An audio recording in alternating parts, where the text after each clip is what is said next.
Navigating Medicare can feel like you're trying to crack some kind of secret code. You see these letters, IEP, AEP, SEP. What on earth do they all mean? Well, today, we're going to make sense of it all. We're breaking down the crucial enrollment periods you absolutely have to know. And hey, if this alphabet soup of acronyms makes your head spin, you are definitely not alone. I promise, in the next few minutes, we are going to turn all that confusion into real confidence. And getting this right is just so critical. Because honestly, understanding these periods isn't about paperwork. It's about protecting your health coverage and, frankly, your wallet for years and years to come. So, here's how we're going to tackle this. We'll start with your very first steps into Medicare. Then we'll cover the yearly cycle for making changes. We'll also look at the exceptions for big life events. And then we're going to pull it all together with a master key to all your opportunities. All right, Section 1, getting started. Think of this as your grand entrance into the world of Medicare. These next few periods we're going to talk about are your first and most important on-ramps to the system. The first one, and honestly, the most critical period, is the IEP, or Initial Enrollment Period.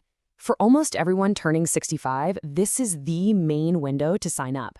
Missing this can cause some serious headaches later on, so this is the one you really want to circle on your calendar.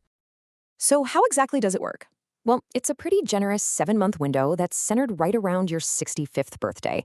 It kicks off 3 months before, it includes your birthday month, and then it closes 3 months after. This whole stretch is your prime time to sign up for Original Medicare, which is Parts A and B. Okay, but what if you're interested in one of those private insurance plans? You know, the ones called Medicare Advantage or Part C? Well, your first crack at choosing one of those is called the ICEP. The key thing to remember is that for most people, this timeline runs right alongside your IEP. But what happens if you miss that entire 7-month window? Life happens, right? Well, there is a backup plan. It's called the GEP, or General Enrollment Period. It's your second chance to get Original Medicare. But, and this is a big but, it comes with some pretty serious strings attached. And here are those strings. You can sign up between January and March, but your coverage gets delayed. It won't actually kick in until July 1st. And even worse, you could get hit with late enrollment penalties that actually increase your Part B premiums for the rest of your life. Yikes. Okay, so let's shift gears and talk about the periods that happen every single year. See, once you're in the system, these are your regular chances to take a look at your coverage and make sure it still fits your life and, your health needs.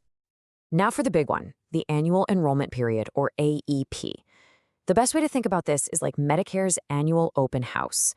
Every single fall from October 15th to December 7th is your chance to shop around, switch your Advantage or Part D plan, or even move from an Advantage plan back to Original Medicare.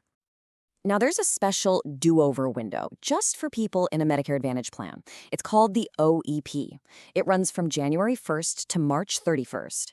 And it's there for anyone who starts the new year with an Advantage plan and then realizes, you know what, this is just not the right fit for me. So let's just put them side by side to make it super clear. AEP, that's in the fall. It's the main event for everyone to make all sorts of changes. OEP, that's in the new year, and it's a specific one-time mulligan just for people already in an Advantage plan who want to make one single switch. Of course, life doesn't always stick to a calendar. It's unpredictable, and sometimes you need to change your coverage outside of these fixed dates, and that's where special enrollment periods come into play. A special enrollment period, or SEP, is different. It's not on a fixed calendar. Instead, it's triggered by specific circumstances, giving you a chance to adapt your health coverage right when your life changes in a big way. And we're not talking about minor stuff here. These qualifying events are significant life changes that directly impact your healthcare needs. We're talking things like you move to a new state or you lose health coverage from your job. But there's one more special enrollment period that's really unique, and it's not tied to a life event. It's actually tied to the quality of a plan.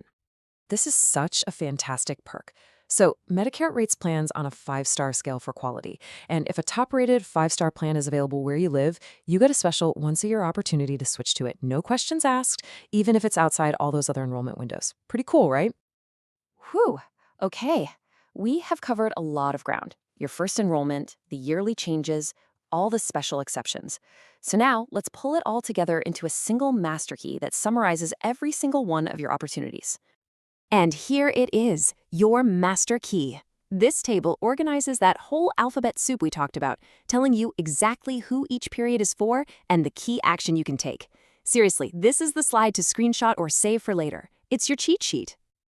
At the end of the day, that's what this is all about. Knowing these timelines puts you in the driver's seat. It's the key to dodging those lifelong penalties and making sure your health plan actually works for you year after year. So now you know the when. You're totally equipped with a timeline to make a smart decision. The only question that's left is, what kind of coverage is going to best support the life that you want to live?